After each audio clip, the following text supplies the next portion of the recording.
All right, what's up, guys? I'm at AIM Expo in Las Vegas, and I'm at the Rawrr booth, and they debuted this e-moto today. Actually, it's the first time the whole world's ever seen this. So you may have seen on the internet they're basically like an electric motorcycle. It's this one right here, that one right there. You've probably seen these on the internet, right? They're all over YouTube. Here's a stripped down version. It's got like a waffle pattern on the inside, and then it has this metal brace on the inside that you can't see. But it's an electric dirt bike, and a really cool one too, because it's powerful. You know, it's got a 72 volt system in it. There's the spec right there: 75 mile on eco, 25 miles on sport, 50 mile an hour top speed, 7,500 watt motor. I mean, this thing is a beast, and this one has inverted forks. It's got, I think those are 19-inch wheels, front and rear. But this one here, like I said, is their street legal version. So if you look closely, I think there's a VIN number. Yeah, there's a VIN number in there. So you can register this thing at the DMV as an actual street legal dirt bike. It's got blinkers. You can see the blinkers there. There's the blinkers. There's the headlights, high and low beam, hydraulic brakes, front and rear. It actually has motorcycle rear brakes on the right side, just like a dirt bike. There's your quad piston hydraulic brakes. Those rotors are thick. Those are not mountain bike rotors. Those are thick, like dirt bike rotors. Like I said, 19-inch wheel in the front, 19-inch wheel in the back. There's that 7,500 watt motor. You have, let's see here, you got a piggyback shock in the back. You got this mudguard or fender in the rear.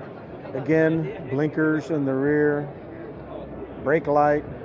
You even have your side markers. There's a side marker here too. You can see. And then reflectors in the back. Here's your place for your plate, and it has a light as well. That's pretty nice, man. I wouldn't mind having one of these.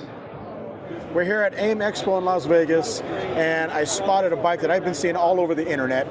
Introduce yourself to the world and tell us what you got. Hi, my name's Tim Calhoun. I'm the president of Rawrr e-moto bikes. We are one of the newer players. We've been around now for a little over a year. But I want to talk about what we're doing and why it's different. We're probably more of an action sport-based company. You know, we respect what Rawrr and Tulare have built in this market. They've done a great job, but we're a little bit different company than that. So we come from a group of guys that are all motocross riders. We wanted something that's a little bit better in the dirt and really more true to being a true dirt bike. We are a Chinese-built bike. The gentleman who engineered our bike was the 10-time national motocross champion. So the pedigree of our bike is all about riding in the dirt and what it does in the dirt. We spent a lot of time perfecting it. The first thing we did was build the frame on this bike. This frame is about 5 times stronger than any frame on any lightweight e-moto bike in the marketplace. We did over 50,000 drops of this frame with 200 pounds on it with 0 failures. So it's cast aluminum spar frame. We probably have the best produced motor in the category as far as the windings on it, how it's developed. 7,500 peak on this. There will be more coming later. Controller, motor, battery, UL approved Sony battery in it. We're about 75% through our UL project. Before the end of the year, we will have a fully UL approved bike, so sellable in every single state in the country. So right now, New York has banned everything but a UL battery. We have a UL battery. I've heard that's the trend. Yep, but the whole bike's going to be UL, front to back, wire harness, the whole shebang. So we want to get in front of it. Because I've spent 38 years in this industry, and all my team has spent 30 years plus in this industry, we kind of know what's coming. I also sit on the Motorcycle Industry Council, and I'm the chairman for the aftermarket committee. So I work with every company that builds bolt-ons, add-ons for any motorcycle out there. So because of those relationships, we've really been able to quickly, in the last several months, escalate what we're able to put on our bike. So we got deals with Warp 9, got deals with Guts racing seats. We got deals with working with Steady Garage to build customs for us, sprockets, grips, tuners. So we're working on a new set of controllers. that'll give you not only better range but better power in our bike, but safely. We want to be able to deliver a factory-backed tuned box for riders versus getting something from somebody that may hurt your bike. Unlike Rawrr and Teleria, you don't have to buy $2,500 in motors and controllers to upgrade your bike. We're fast out of the box. Stock speed on this is 53. You want to go 60, change your sprockets. It'll pull it. The motor will do it. 72 volt, 30 amp on this bike, has plenty of power. Acceleration's great. Best suspension in the market. We use all steel componentry inside ours. The other brands are using aluminum internals on their suspension systems. We went with steel because we've had zero, and I mean zero, out of what, 2,300 units sold, zero internal failure on any of our suspension components on our bike so far. No frame whatsoever. One controller box gone bad. So you're buying this because we build a great machine out of the box that you can upgrade, but doesn't need to be. It's fast out of the box and works great. The other thing about our bike is if you buy our bike, we do pay factory labor for warranty. So if you have a warranty problem in our bike, you're not paying the dealer to repair it. We're covering major components for a year, everything else for 30 days. So your motor, your controller, your battery, your frame have a 1-year coverage on them. If there's a problem with them, we pay for the labor, we replace the part. No one else is doing that in the industry, and that's an industry standard. We wanted to feel to dealers like a Yamaha, like a Honda, like a Suzuki. We wanted to be a great OEM to work with and have a staff that had worked in this industry that understood the problems the dealer sees day in and day out. How many dealers?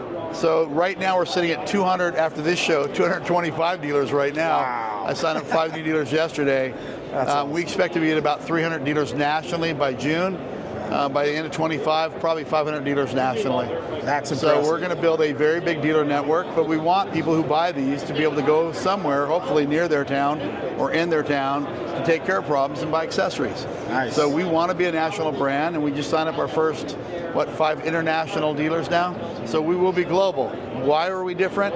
We homologated for the US. This is the first true DOT FMVSS compliant bike in the market. Nice. It is platable. It'll be platable in every state in the country, including California. So some states, Idaho, 14.5, you can ride a street legal bike. Nice. California, 16. So getting your bike confiscated isn't a fear anymore. If you buy this model, you can ride it anywhere to school and back and out with your buddies. And it is very dirt capable. It's the same model the Mantis is, just it's built for the street. Rear foot brake, all the other goodies. Because that's a little different than the basic model, right? Yeah, basic model, we took away the dual brakes and went to a standard motorcycle you have rear a brake. standard motorcycle brake. And then the front brake. And then We upgraded the brake system on the street bike because it's faster at about 60 miles an hour. So four piston calipers front and rear on this bike, a new red pad from the factory, real DOT fluid, so much higher boiling temperature than what everybody's running as far as mineral oil. So if you're doing repeated brake stops on the road, which do get a lot hotter, you're not going to boil your fluid. And for the guys that are not 100% clear what that means, DOT, it means VIN number, right? Yep, VIN number, all the plated. All of our bikes are VIN numbered. So all VIN. So even the dirt bikes are VIN numbered. Okay. And then blinkers, and then the lighted Street legal plate. DOT lights and blinkers, DOT brake lines, DOT wheels, DOT tires, all compliant. And are you guys the only ones doing that right now? There's 4 other companies that claim they're DOT, but they're not. And because it's real simple, FMVS, the non-forgivable thing, if you don't have a rear brake pedal, you're not compliant. Yeah. So that's just the reality of it. And if they want to argue it, they can, but it's the truth. I know because FMVSS told me so. Is that going to change the MSRP at all? The street model is going to retail for a little bit more just because the additional pieces are a little more expensive, but $49.99 retail on the standard Mantis, $57.99 retail on the street version. That's not bad. No. No, we wanted to keep it a minimal bump, but really the main difference is the dead cost of the products we put on this versus that. And then real quick for the guys that have never seen your bikes before, kind of like tip to tail, wheel size, motor size, battery size? Right now we're 17/17 front to rear. And that will change on some new units that we're bringing in. So we are going to bring out 3 new units this year. This will bring out a slightly smaller, more like a Teleria X-size bike. That's coming around July. And then we plan to enter the market with what we call the mini Mantis. So just think about putting this in a shrink ink oven and bringing it down to like a 12-year-old size. Oh, nice. So those are all 3 launched this year. And I don't mind putting the cat out of the bag because they're already produced and ready to go. Nice.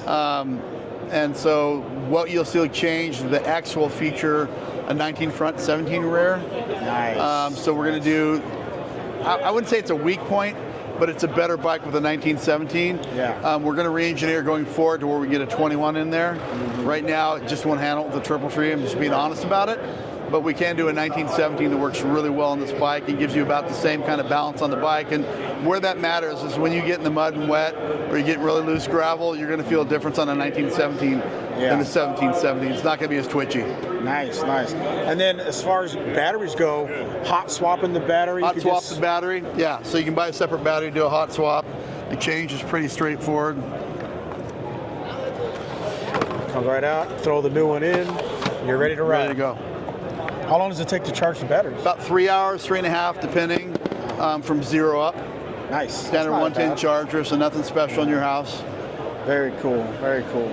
All right, so that's pretty much everything we need to know, right? That's about it. I mean, I think, you know we're a little bit behind as far as coming to market. Yeah. But know that we're the guys in the pits ready to go out there and set a new standard for the industry. And part of why we went after the S right away, and we're 18 months into this project, is we have more young riders riding right now than in history.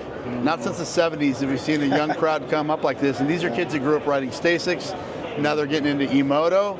And they're on the streets. And I'm not saying they're a problem. I mean, thank goodness they're riding. But now we give them an option that instead of driving through a jack-in-the-box and getting their bike confiscated by a cop sitting in the parking lot at 16, they get a bike license and become a licensed rider and take it anywhere safely. I like that. So that's really what we want is to get these kids into bikes they can ride forever and grow them up in the sport. That's a good point. There's a starter. It's a good starting point. Yeah. All right, well, if guys want to learn more, you have a website they can go to? Yeah, go to www.riderawrr.com. And by the way, about 30 days from now, we're going to launch our new contest, Hear Me Roar. So if you're great at shooting videos, and I don't care what it is, we're going to include, if you're a surfer, shoot us a surf video. If you're a skateboarder, shoot us a skateboard video. Do what you do. We want you on a roar because we're part of what you live and what your life is. We're rock and roll. We're not candy ass. Yeah. So we want to go out there and have fun, and we want the best action videos out there on our site. And you're going to win a bike, but not just win a bike. You're going to win a bike for you and a friend. Ah, that's cool, man. All right, there you go, guys. That's a look at Rawrr at AIM Expo in Las Vegas. Thanks a lot, man. Thank you, guys. Appreciate it.